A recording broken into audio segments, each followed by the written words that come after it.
fucking first cut. Golly.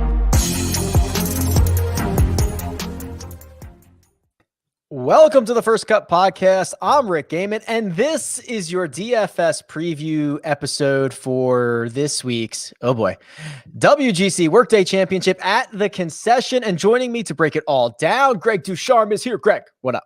I think today we each have to say the World Golf Championship, Workday Championship presented by, at the Concession.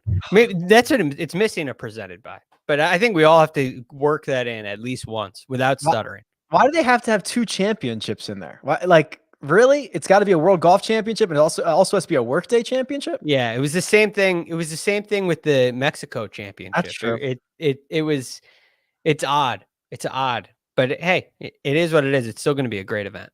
Sia Nejad is here. Sia is our very own Tony Finau because we are 2 weeks into our little winner take all, 10, 12 of us of the CBS crew getting together, putting our DraftKings lineups in. And Sia, you have finished second in both editions of this event. And Sia is on mute, or Jacob has him muted. There we go. What's really cool is that Rick, I finished second behind you, and I finished second behind Greg in the 2 weeks that we've done this. So talk about, we're on the right show. At least the DFS crew, right, is holding court on top of the leaderboard. It would be a bit ugly if we were like, 10th, 11th, and 12th every single week. You got to say that. I mean, that's good for everybody in a way. If Sia can get a win and crack through, and this doesn't become, the best fantasy player without a win, as long as he's getting close to that, but he's not there right now.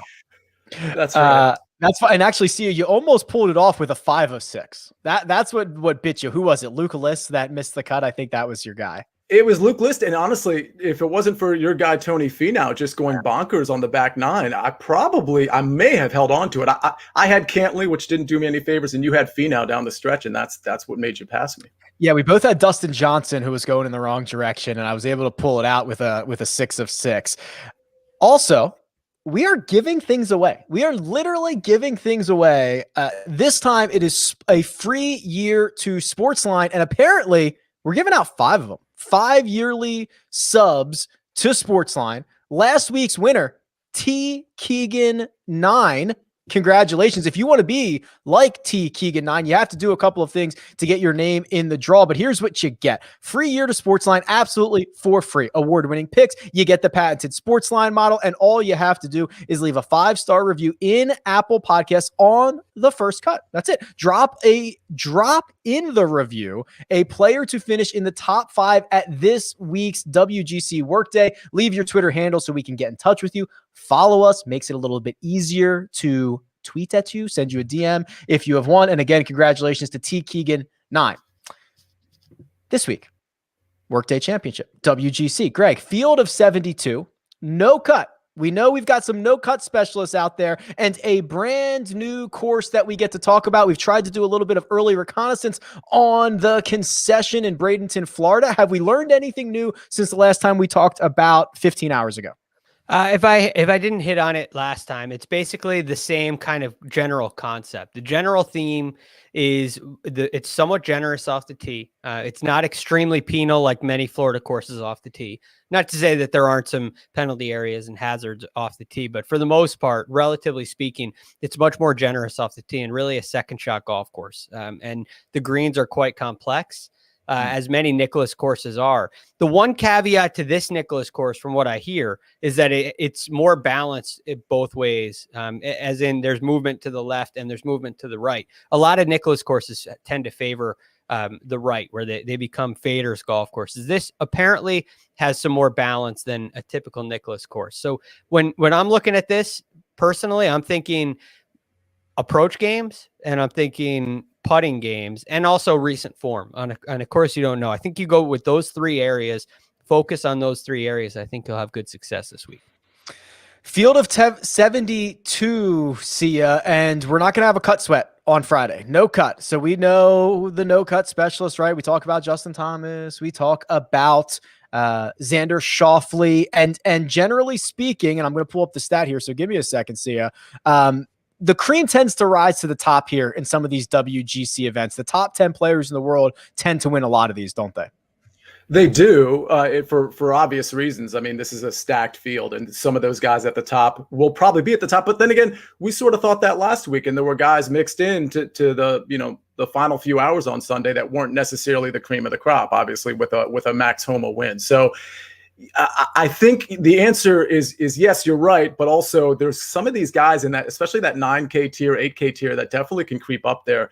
And I think this is such a cool, like when you have a no cut event, it really gives you an opportunity to take some chances. So I think, this week I'm going to be doing a little bit of that, taking some guys that maybe normally I'd be a little fearful that they might not even make the cut. Well, now I'm just looking for them to, maybe they'll have a bad day Thursday, Friday, but maybe they'll go really low on Saturday or Sunday, and they can make up the difference. Yeah, birdie makers. If you get 4 days of offsetting birdies and bogeys, you're doing pretty good, even if you are down in the lower pricing. Here's the stat, Greg. Here's a combination from Jason Sobel and Will Haskett kind of put this together. So dating back to 2016 WGC events, if you remove the match play, which is the very high volatile one, it's a little bit wonky. There's been 14 WGCs. The top 3 players in the world at the time have won 8 out of 14. That's staggering, first of all. And top 10 players in the world have won 10 out of 14. So the way to look at this, only 4 out of 14 winners have come from outside the top 10 in the world at the time they teed it up. That I knew I was expecting a big number. That feels bigger than I thought. So maybe you add official world golf ranking to the list of criteria: approach game, official world golf ranking, and recent form. It's funny. I think you'll find that those 3 kind of go hand in hand. They have a way of coexisting, which is kind of interesting, I guess. But do you guys think the golf course has anything to do with this, or why is that? Is that just because of the way that the field shakes out? Because it doesn't feel like that at Riviera. Riviera feels like you get a James Hahn to win, a Bubba Watson to sneak up and win. Maybe he's not as highly ranked, yet you still have a stacked field. Major championships are the same way. You may get some more, I don't want to call them random, but guys that are outside the top 10 have a tendency of winning those events. What do you guys think is the difference?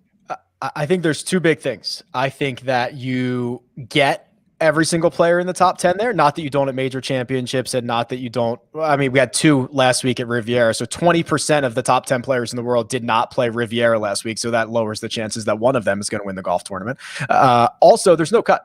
You have one bad round at Riviera or one bad hole or whatever, you're done. 4 guaranteed rounds. And also, let's be real, the bottom 15 of this field is not great, right? It's a WGC event, so you get a lot of guys who are on exemptions from other tours and all that stuff. So it's almost like a 55-man field, and when 10 of them are the top 10 players in the world, I just think the math kind of shakes out where the best guys win.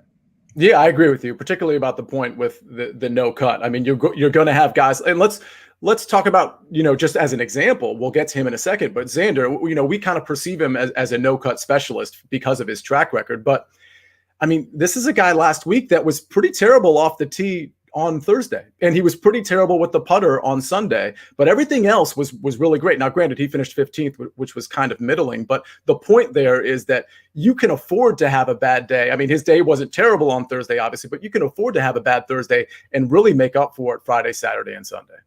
And the reason we kind of consider Xander a no-cut specialist is because he has 4 wins on the PGA Tour. 3 of them are in no-cut events. For Justin Thomas, he has 13 PGA Tour wins, and 1, 2, 3, 4, 5,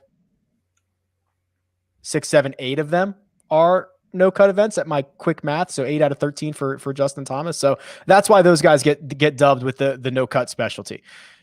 Looking at the board, gentlemen, let's jump into this. $10,000 range. There are 6 golfers on DraftKings over $10,000, led by number 1 player in the world, Dustin Johnson, 11,600. John Rahm, close behind, 11,100. Xander Schauffele is 10,800. Justin Thomas at 10,500. Rory McIlroy, 10,400. Patrick Cantlay, and even $10,000. Greg, there is a lot to like in this range. There is a lot of concern, particularly, I think, in the Justin Thomas, Rory McIlroy camp, both of those guys coming off of a missed cut. What do you see when you look at the top tier on DraftKings? Well, Dustin Johnson jumps off the page to me in an event like this because one, he's number one in the world. So again, if we're in this play the top three in the world kind of space, he's going to jump off the page. He also has the second most wins all time in World Golf Championships behind Tiger Woods. So I like Dustin for that sense. I was a little disappointed with his round Sunday. So I wonder, was that an anomaly? Did something start to slip in his form? But he's the first guy that I really look at and I really like. Jon Rahm, number 2 player in the world, has been hitting the ball great lately. And if you look at, it's in some ways answered the question about his equipment, where he's hitting the ball really nicely. It's clearly working from tee to green. His approach game has been great. His driving game has been great week in and week out. His scoring is really interesting. I was looking at it today, and in the calendar year, his scores are between 66 and 72. He hasn't shot anything above 72 this year. He hasn't shot anything below 66. And the reason for that is the putter. The putter has just not cooperated. And I'm not sure if that's the volatility of putting as a whole, and this is just a 4-event kind of cool streak for him with the putter, and it's going to get hot one of these days, or if there's, something about the new putter that he doesn't like. So, I mean, he's the first guy that I look at, and I kind of check the box next to Jon Rahm as a guy who's hitting the ball great. He's got the world golf ranking. So his recent form is really strong. And the thing that he's missing is just a hot putter round, a hot putter day. And when that comes, whenever that is, he's going to win a golf tournament. So Jon Rahm is probably my favorite on this list right now. I think that's interesting. I do not disagree. I mean, you get the discount from a Dustin Johnson and Sia. I want to talk about Dustin Johnson here real quick because you could make a real case that his T8 last week at Riviera was the absolute floor. I mean, he was not good with the driver. He was barely a positive off the tee. That's his weapon. He did not take advantage of any of the par fives. He had a pretty bad Sunday and he finished T8. Like, is that now Dustin Johnson's floor?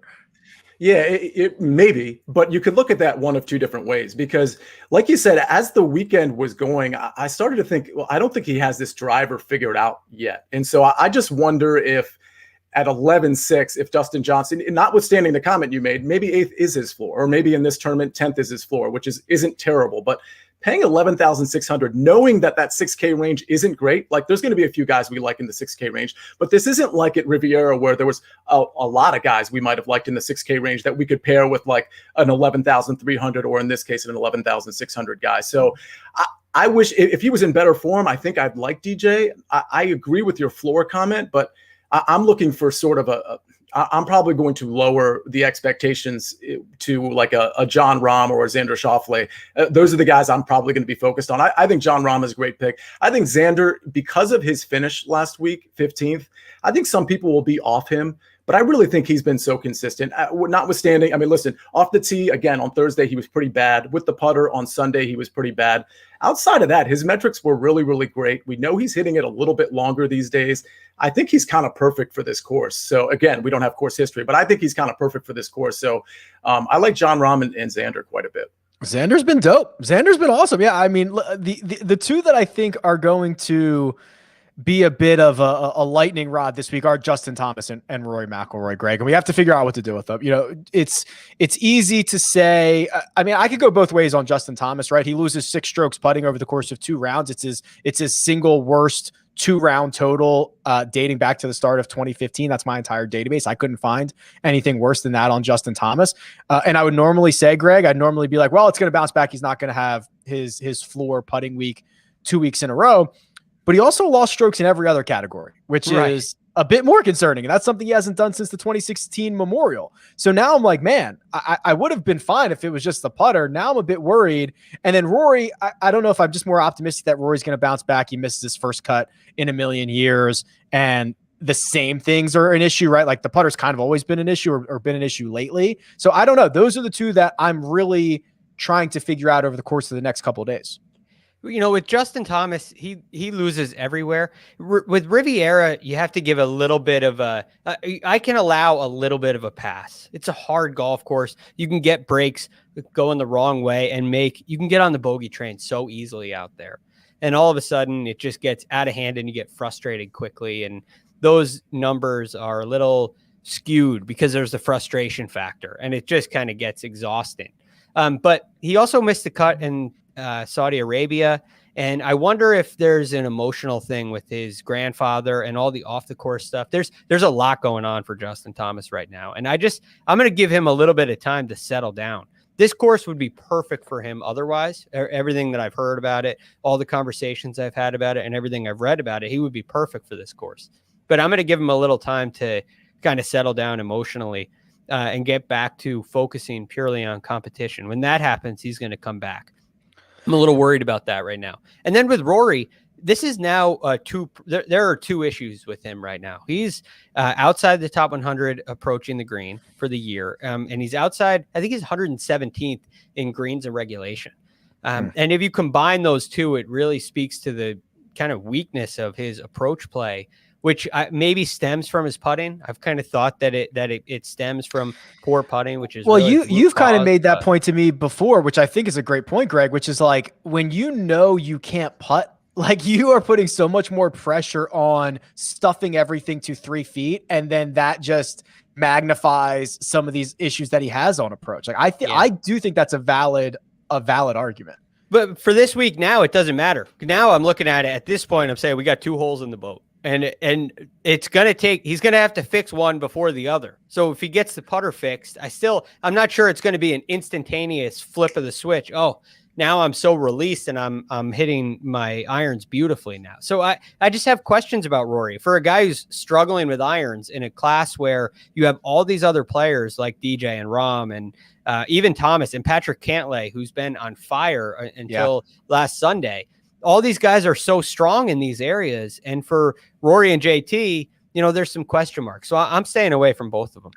I'm glad you brought up Cantlay because he's so many of these guys are just in peak form right now. It's pretty amazing. Patrick Cantlay, even with a pretty poor Sunday at Riviera, finishes T15 and just continues the role that he's on. So Sia, to kind of put a bow on this 10K range, are you seeing or projecting that a lot of these builds are going to come from the top, DJ, Rahm, Xander, and then probably Cantlay at the flat 10,000? I mean, JT and Rory have to be the two guys that get a bit overlooked here.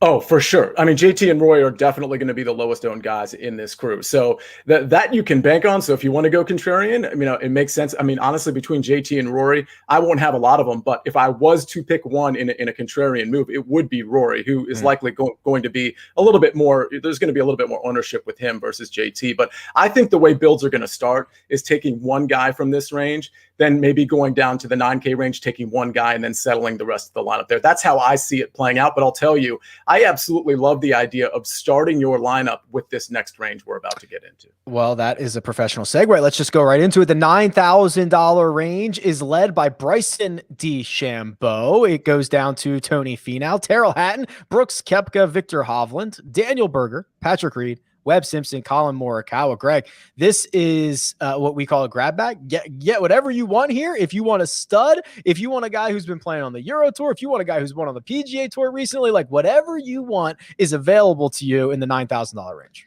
Yeah, I mean, this is a hard range because there's so much to like. Bryson DeChambeau, he brings an advantage with him every single time he tees it up. And last week, Riv got him. He got on the wrong side of some things. He got himself behind some trees in some difficult circumstances, and he missed a cut. But his approach game this year has been pretty good. His putting has been pretty good, and the distance is a constant advantage. So I think with Bryson, you kind of it's the best price you're going to get on him all year too. I don't think you see him below 10,000 another event this year, unless this form is really, really bad. But again, I think this was just a guy who missed he missed a cut that he normally wouldn't miss, or it's just a random one bad round. Remember, he shot 75, 69. Yeah. So, one bad round, I can write that off at a difficult golf course. So I'm going to say Bryson is the guy I think if you're going to start your lineup down here, I have no problem starting it with Bryson. The other guy that I really, really like in this range, aside from everybody, is Hatton. Yeah. Tyrrell Hatton to me he jumps off the page because the two strengths that he has are iron play and putting and driving. I guess you could call driving a strength of his too, but his iron play has been great. He's coming off of a win overseas. He's confident. He's rested. He's kind of everything going into play. If it gets windy, I know that he can handle wind. So I'm really high on him as well this week. He's one of the guys that I had circled. You know, we are, and we joke about this a lot, where we are this just, you know, PGA Tour centric, American centric. Golf is not played anywhere else in the world. And I wonder, you know, how many people actually do kind of believe that. You know, it is Tyrrell Hatton, who has not played on the PGA Tour since November, but he's been playing, and he's been playing great. He wins in Abu Dhabi. He played well in Saudi Arabia. I mean, that is a guy who can contend in any field, at any event, at any course. And then the other one for me, Sia, is Viktor Hovland. I mean, this is the guy. Like the ball striking is unbelievable. It would have been easy. It would have been so easy for Hovland to win in Mayakoba and say, all right, that's about it. I've had enough. He didn't play particularly well at the Tournament of Champions, but he played well in Europe when he went over there. Now he's backing it up with a second place finish at Torrey Pines. He's got a fifth place at Genesis. I mean, to me, this kid's unbelievable. And I do like the angle of so many guys, Sia, have never seen this course, let alone competitively, let alone professionally. I think it levels the playing field a bit for some of the more inexperienced guys.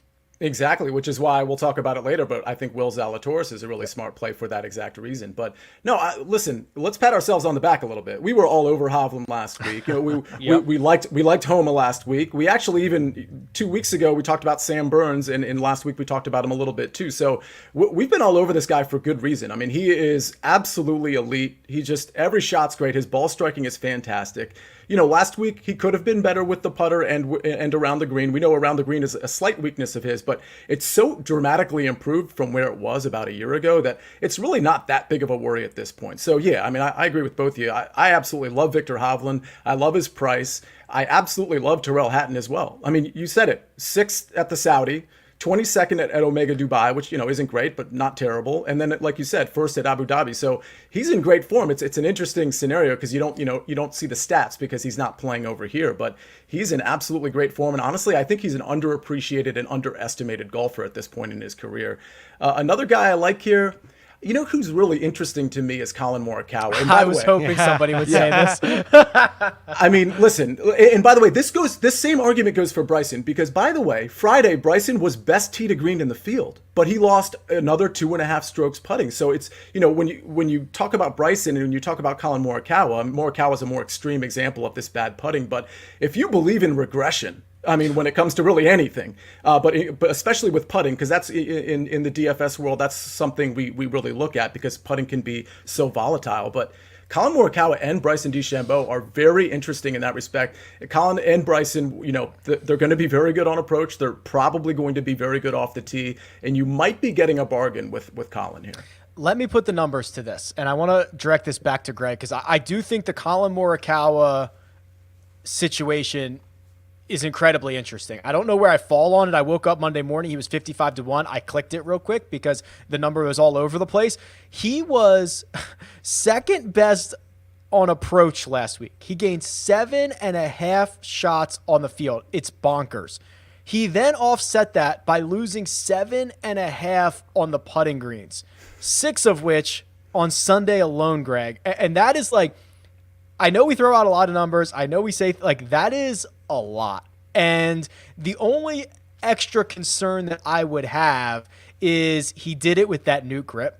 And I'm like, oh man, he just might be lost. And maybe he tries something completely different this week, or maybe he's committed to it. But I'm now in the point of like, do I just say, yeah, he's going to regress back to his mean, or, oh my God, this is so bad. There's no chance he comes back from this anytime soon. Oh, well, I don't know about anytime soon. You got to watch the grip. What's going on with the grip? Because you're right. It's like the Ricky Fowler situation where you change putters. For a lot of guys out there are a couple exceptions, but you got to watch when putters change because it means likely there's a problem, right? If it ain't broke, don't fix it. Most guys on the PGA Tour live by that, and they don't make changes when it's unnecessary. unless it's a complete overhaul in equipment, like you saw with John Rahm, which I could still argue is a questionable decision, but here nor there. So I do worry about that a little bit on complicated greens as they've been described to me. Riviera, you can it can get away from you quickly on high level greens like that. I mean, these are major championship quality greens, and it can get really tricky, and you can write off some mistakes. When you have a weakness like Colin Morikawa does with the putter and it gets exposed at Riviera, it's understandable. And it doesn't mean that every week he's going to struggle the way he did at Riviera. Sometimes you go to a normal PGA Tour setup and all of a sudden it's a breath of fresh air. You feel like you can make everything because it's so much easier. But here I worry that it's not going to be a lot easier. And so for that reason, I favor Victor Hovland a little bit more than him. Really, anybody...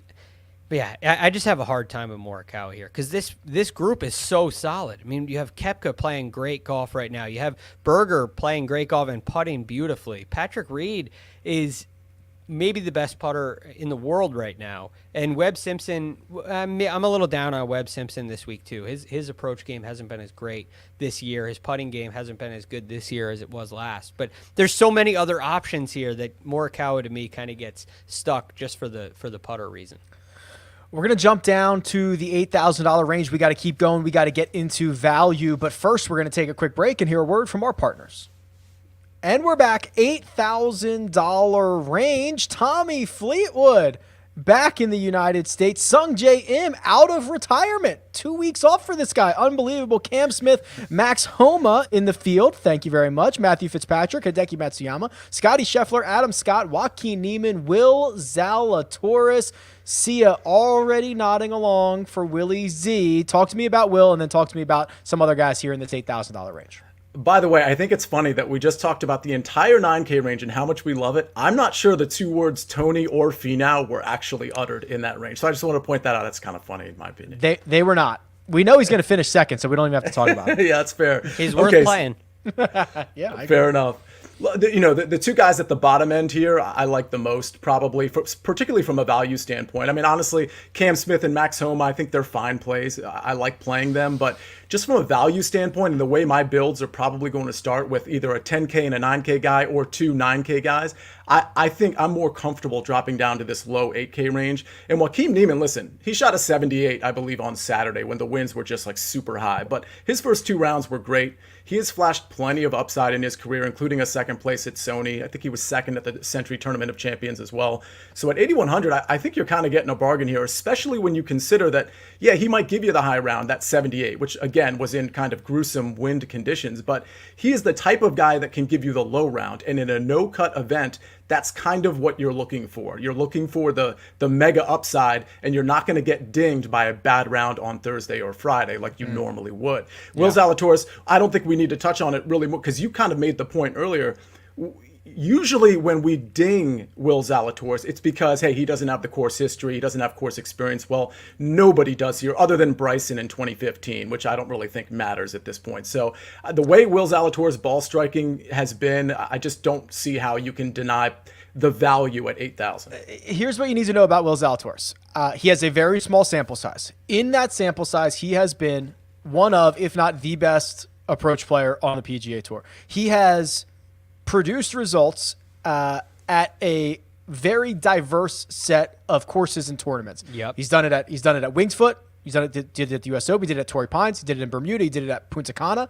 Did it last week at Riviera. Greg, I mean, I every question we ask of this kid, he seems to answer it. So I don't know. I mean, I'm enamored with him. I just can't wait for him to. I just hope this continues and he starts hoisting some trophies. I mean, he's unbelievable. Well, I mean, consider that this guy at the beginning of the year was a Korn Ferry Tour player, and he's playing in the first World Golf Championship, Workday Championship at the concession. The very first one of the year he's playing. Good job. That's an amazing thing. Thank you very much. And so this is top 50 in the World Golf rankings get in.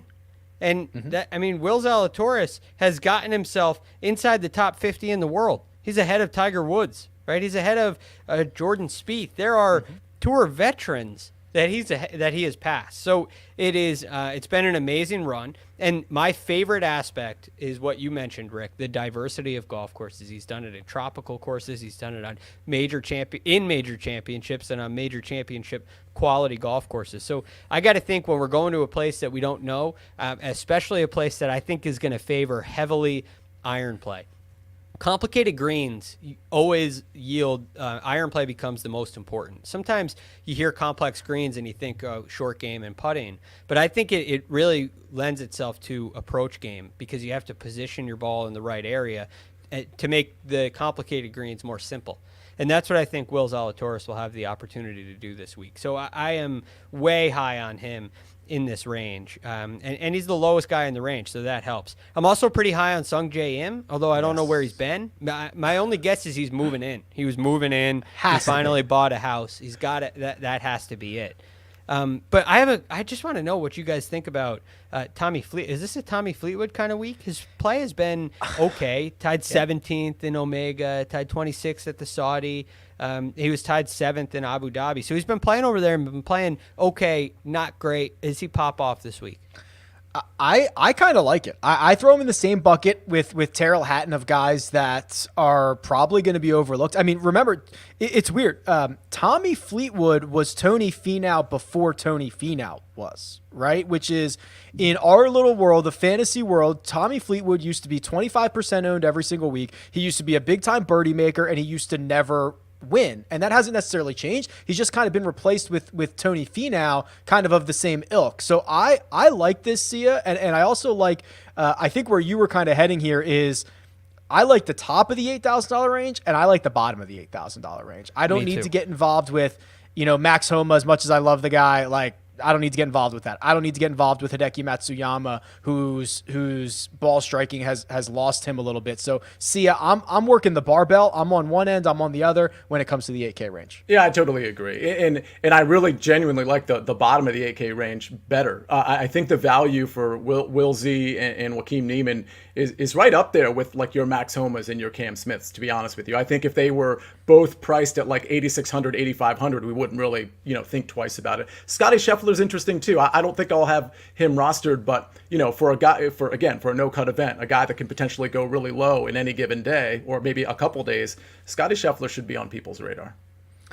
$7,000 range. This is where we start to get a lot more question marks. It starts with Louis Oosthuizen and it goes down to Billy Horschel. It also includes, I haven't said this name in a while, so I'm probably going to screw this up, Christian Bezuidenhout. I don't think that was right. Not bad. Thank you.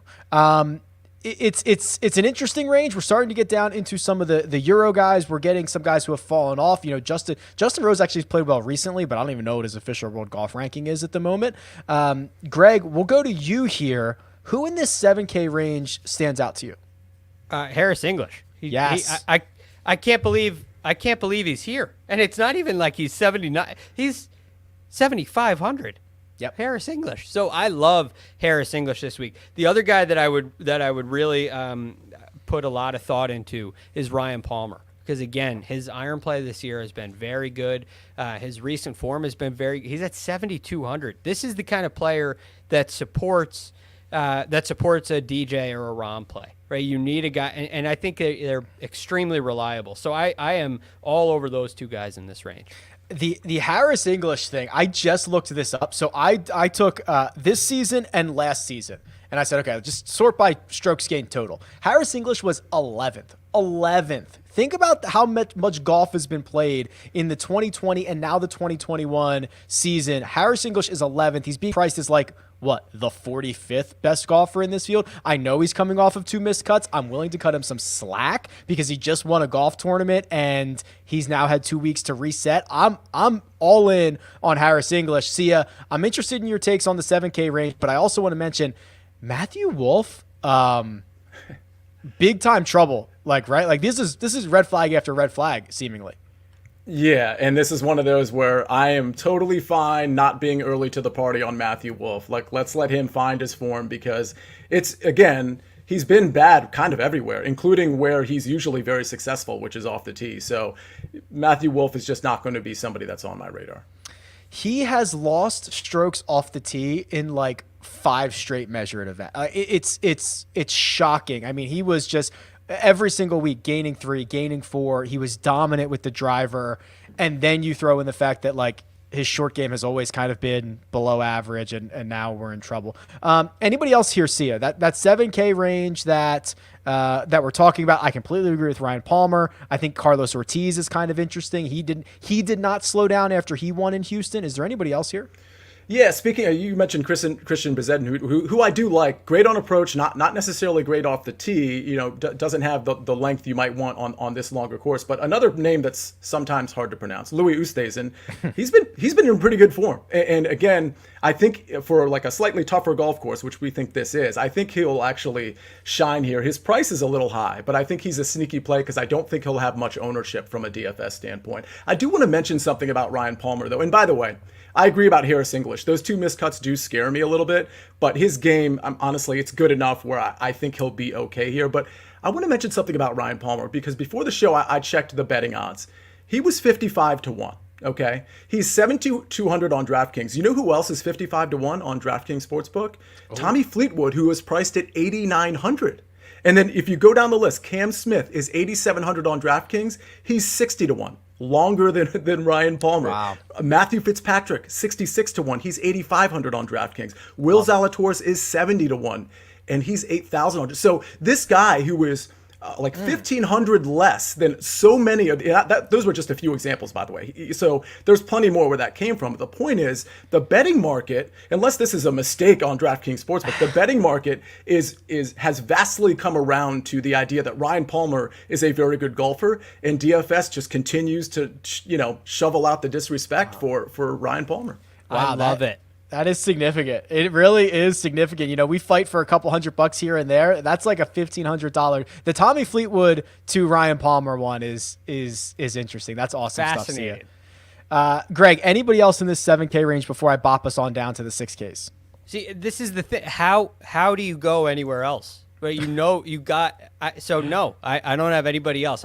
Ryan Palmer jumps off the page to me, and Harris English jumps off the page to me. They're way undervalued. They'll be in, depending on how it falls, at least one of them will be in every single lineup I make this week. The thing is, if you don't like those 2 guys, you can have anybody else in that range at like a single-digit ownership. So if you want to pivot off of somebody, pick somebody else because that's where I think it's going to be quite concentrated. $6,000 range. This is where things start to get a bit hairy. It starts with Lee Westwood and Victor Perez. It goes all the way down to Wade Ormsby, Minwoo Lee, David Lipsky. These guys are in the field. They're playing this week. Sia, what do you see in the 6Ks? Yeah, not a ton. Like you said, the very bottom of the 6K just isn't great, or at least we just don't have enough information to determine whether it's great or not. But what really kind of pops out at me, and he hasn't been in good form, so I concede that, but I know his upside, and that's Abraham Answer at 6,800. I mean, I was kind of shocked. I thought even with his bad play, he would be like 7,200, 7,400, something like that. Can I stop you? I'd argue his recent form is fine. I mean, he missed the cut at Riviera. He showed up like Wednesday night. He got out of the deep freeze in Texas. He got into LAX or whatever at like 11 o'clock Wednesday night. I'm cool with the miscut. I don't even care. His start before that, he finished 5th at the American Express. I don't think the recent form's all that bad. Yeah, and that's a really, really good point. And by the way, it's usually, if you look at his track record over the last couple months, or at least let's say over the last month or two, it's usually one bad round that's plaguing him, and the rest of the rounds are good. And again, this is a no-cut event, so you can afford a bad Abraham Answer round on Thursday and have him make up for it on the next 3 days. So that's just something to consider. It's usually one blow-up round lately with Abraham Answer, which is a little unusual. He's usually pretty consistent, but just hasn't been lately. Another guy that I like, again, we're getting into the hard to pronounce names category yet again, Hogard.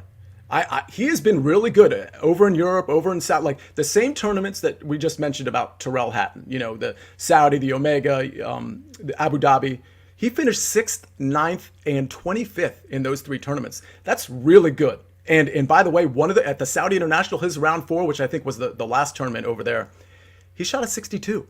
So again, we're looking for guys that can go really, really low, and for one round, hopefully 2 or 3. But this is a guy that can kind of turn it on, and I think he's the right price here.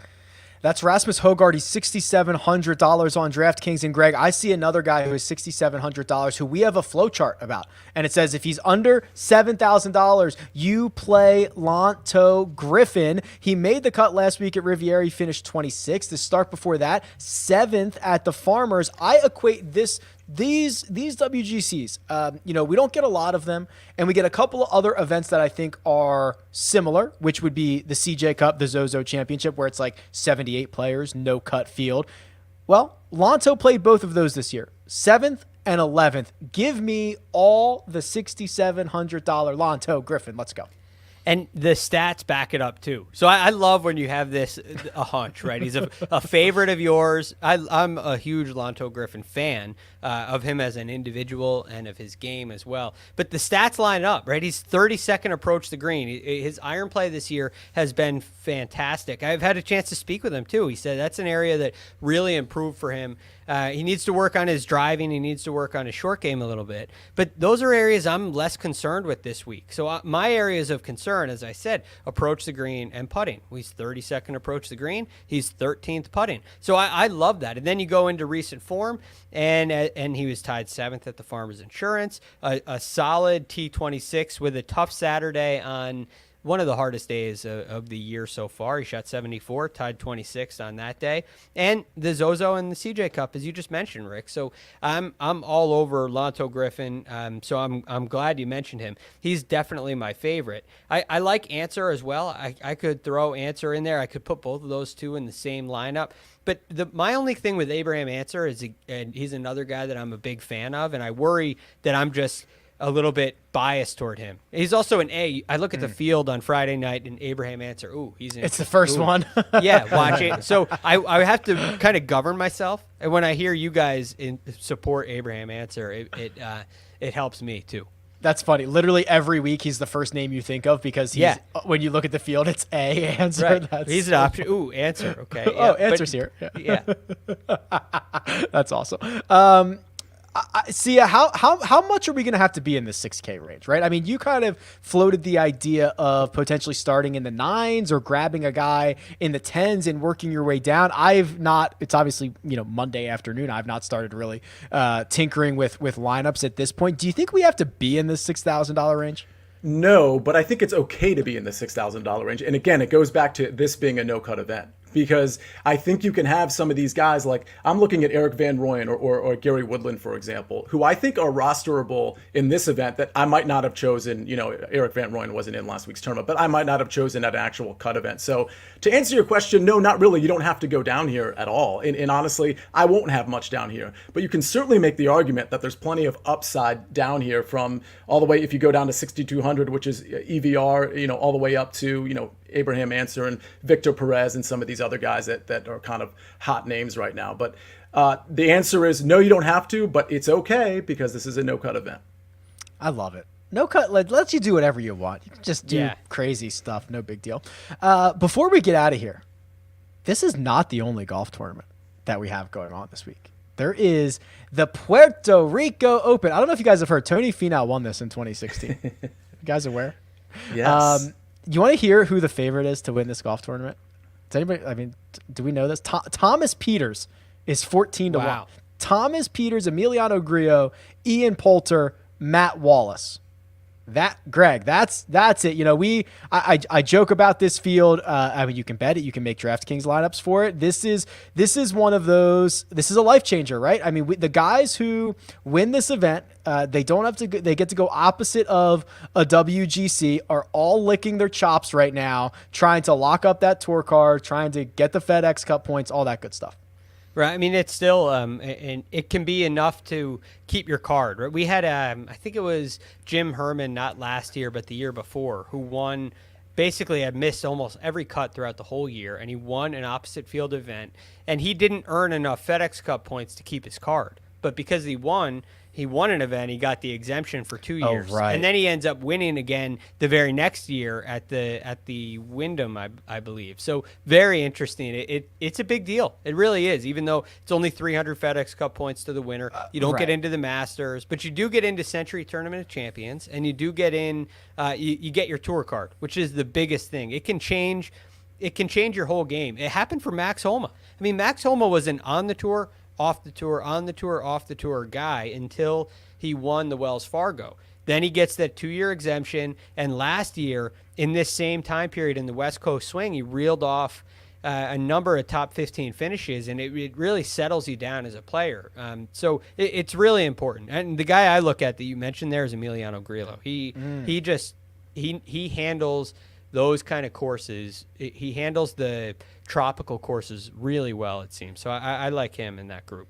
It's because he's a flusher, man. He hits his irons so well, like pierces that sometimes when the wind starts kicking up, and then you get him on Paspalum, and I feel like he's not as bad of a putter on Paspalum. It's kind of interesting. The 2 darts that I've thrown, Sia, I've made blindly made 2 bets on a Monday. What could possibly go wrong at the Puerto Rico Open? I bet Christopher Ventura and Kramer Hickok with basically no regards for anything. I just saw them. I liked how deep they were. I liked their game. And I said, you know what? It's the week. You know what? I also made 2 bets already. And now I'm going to make a third because I like Kramer Hickok quite a bit, by the way. But it was Roger Sloan at 60-1 and Cam Percy at 70-1. Those are my dart bets. I like that Cam Percy. I like Cam Percy. He played well. And he played well somewhere, one of these like Bermuda Punta Canas, I think. Recently, I don't have his results in front of me. But I think it was Corrales. Yeah, I think it was. There's like three times a year we get on Paspalum, and this is one of them. Okay, gentlemen, I think that's going to do it. That is our DFS preview for this week's World Golf Championship, Workday Championship at the Concession, presented by Greg DuCharme. Wow. Yeah, Sia didn't get one in. He didn't get one in, so I wanted to hear Sia say it today. Oh, no chance. No, we don't have time. We don't have another 15 minutes. We got time. All right, no worries. Sia Nejad, you can follow on Twitter at Sia Nejad. Greg DuCharme, who you can follow on Twitter at TheRealGFD. And Greg, what's the course record? You're talking to Tony Jacklin tonight? Is that tonight? Yeah, that's tonight, 7 o'clock, coming up really soon. So if we could get a move on here. Sia, you're right. You can hold out. You don't have to say anything. We got a show to do. So, yeah, we're talking to him tonight. Tune in. Greg's ending the show so we can, in 37 minutes, go watch him on TV. Okay, we're going to do that. I'm Rick Rungood. Jacob's behind the glass. Thank you very much, Jacob. This has been The First Cut. Catch you next time.